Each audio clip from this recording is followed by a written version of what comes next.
My name is Brandi Goddard. I'm a second-year PhD student in the Department of Art and Design, studying the history of art, design, and visual culture.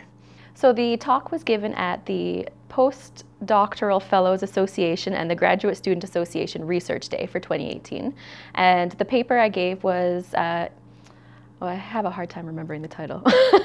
Imperial Landscapes and Fairy Folk in 19th Century Irish Art and Visual Culture. Each person had to give a 3-minute talk on, their area of research. So you had to be very, succinct with, breaking down your research into 3 minutes. You could only use one slide, no transitions, nothing fancy.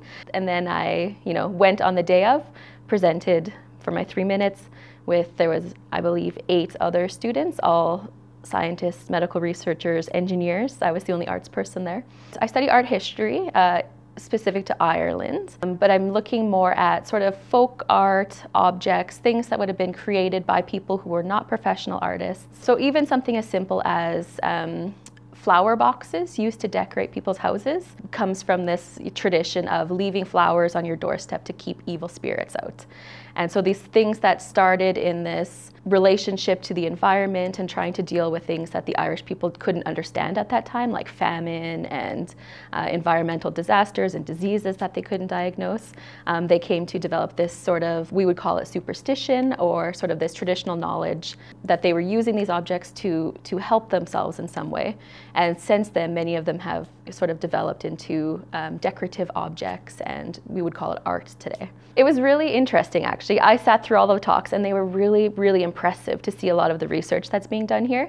So just off the top of my head, there was a project being done on mass transit, making mass transit accessible for seniors, using chicken feathers to purify water for third world countries, self-tapping screws to prevent construction disasters, and all of this really amazing research. So I did feel a bit intimidated at first talking about my historical Irish topic, but it was really well received, I think. Coming through an arts degree and a master's, you do a lot of presentations in class, and a huge part of what you're working on is communication, like the way you speak and the way you write. And so I think that I maybe had a benefit that other faculties don't have just because of the emphasis on communication.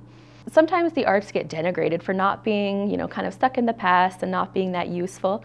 But I think even with my research looking at 19th century Ireland, it connects back up to a lot of the things that are really useful for today. So in my research in particular, coming from a Canadian perspective, I'm able to apply all of these sorts of new research being done about Indigenous cultures and their sorts of traditional knowledge and relationship to the land to the Irish perspective. And then ultimately what it ends up doing is opening up, new ways of seeing the human relationship to the environment.